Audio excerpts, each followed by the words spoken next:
Hello, Mark Johnson here, and just want to remind you that I am in the middle of training for the Pete and Bobby Challenge, which is to do 50 pull-ups and 100 chin-ups in 10 minutes or less.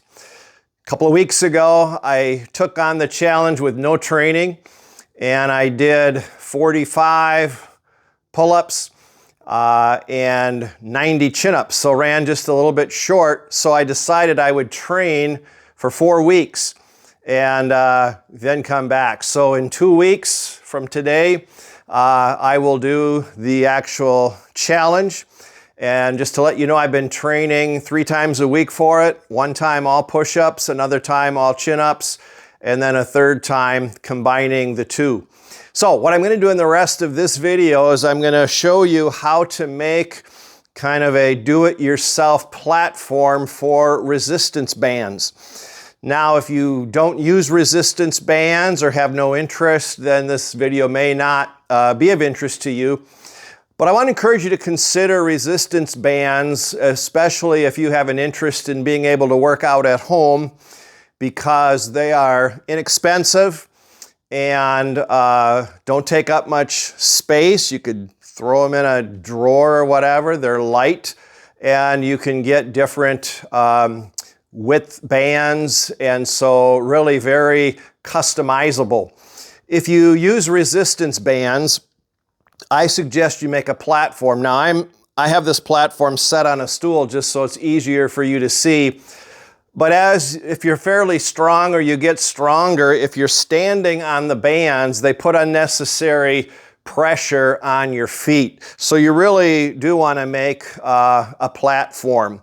Now, I've written some of the dimensions down here so that you can copy it, but there's nothing special about these dimensions. So it's totally up to you to make it fit either what lumber you have available or just what fits your situation. Mine is 16 inches wide by 42 inches long. And I made it 16 inches so there'd be plenty of room to put my feet, and 42 inches long so that I would have a lot of different options. Now, I used a 3/4 inch thick platform. I did brace it underneath, which I'll show you that in a bit. And then I have these 3 hooks, and they're just made out of pipe. Now this middle one is, from the center to the side, either side is 21 inches because it is right in the middle. And then both of these are 8 inches from the side to the middle. And then you'll notice they're not centered up and down. It's from center to the top 10 inches and from center to the bottom 6 inches. And the reason for that is because when you are standing on this, you don't want the bar or this to be in the middle because it'll actually be off center in terms of the pressure. So this works well. As far as these pipes, there's a base and then about a 1 inch that screws into that, and then there's a 90 degree with that's this, and then there's a 3 inch here, and then there's another 90 degree so that you can hook the resistance band on there and it won't come off.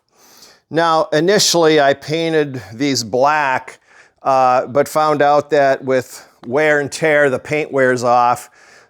You probably could just forget painting it, or you might be able to get black pipe. Now, why 3 of these? Here is where resistance bands are so versatile. You could do a single band on one of these, for example, military press. You could go around 2 of them, maybe like curl, or you could go around 3 of them, maybe for like deadlift. But the other thing you can do is you can double it. To make it stronger, you could put it like this, again, under 1, under 2, or under all 3. Again, there's different bands, and you can combine them. So really, they are extremely versatile. In the next video, I'm going to show you how to make a handle for this. Now, let me show you the back side. The cover, I just put some kind of rubberized material, just stapled it. It's kind of like what you would use to put on the bottom of your cupboards or that kind of thing.